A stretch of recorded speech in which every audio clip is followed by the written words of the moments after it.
There are new regulations that came out of the state after the 2021 Surfside condominium building collapse that require older buildings, 30 years old or older, 25 years old if it's near saltwater, to be inspected and repaired if there are problems, potentially costing homeowners individually well into the six figures.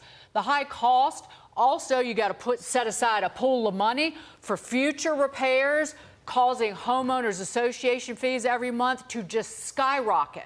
All of this is forcing retirees on fixed incomes, fixed budgets. Well, they're hard times, and they're trying to sell their condominiums because they cannot afford these costs. Joining us now, star of Selling Sunset and Miami-based realtor Maya Vander. Maya, great to see you. This is causing a flood of some condominiums to hit the market and price decreases too, Maya. How is it impacting potential buyers and sellers? Yeah, so look, I sell a lot of condos. We definitely seen an increase in the last, literally since the Surfside collapse. It's a combination between that collapse and insurance costs. It's not ideal. And we see a little bit more inventory, but it's still a good market here and people are still buying. Investors, second homes. I always advise my clients to calculate extra money towards the reserve, towards the potential HOA increase. So if this new law in Florida is driving up the cost because of the evaluations of the buildings, number one, but then number two, doing the repairs and then putting money in for a reserve fund. It seems like there should be a review. Is the Florida government, the legislature and the governor taking a look at how this policy is actually working?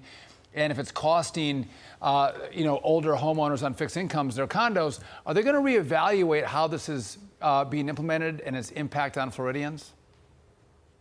Exactly, and that's a good question to the government. Look, it's a big issue. I understand people put the most they can do sometimes on a condo, and that's literally their life saving. And it's sad that situations like that occur, especially after the Surfside collapse. It's something to calculate in your mind when you're buying a condo in Florida. I mean, when I moved here, price per square foot for a unit used to be 70 cents, $1 per square foot for HOA assessments. Now you're talking about $2 per square foot. It's a huge increase. And another question is like, who is running the board on those associations? Yeah. They know what they're doing with their budget? Because those assessments should not come in like such a bang. It should be like a slow build-up over the years to calculate those reserves for, a rainy day.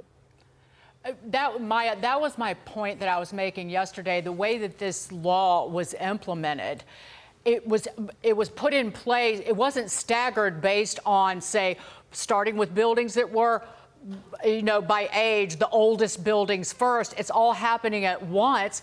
And so you have a shortage of inspectors and engineers and contractors.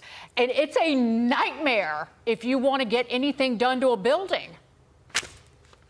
It is, and sometimes, even if it gets done, you question how the recertification of a building, was it done the right way? The inspector did the good job, same with the engineer, because why we came to a potential collapse of a building on the ocean, and let alone, Collins Avenue here in Miami, you have all these older condos, same age build as Champlain Towers. So moving forward, I think it needs to be more regulated, and people on the board needs to be more, experienced. If you don't, hire an accountant.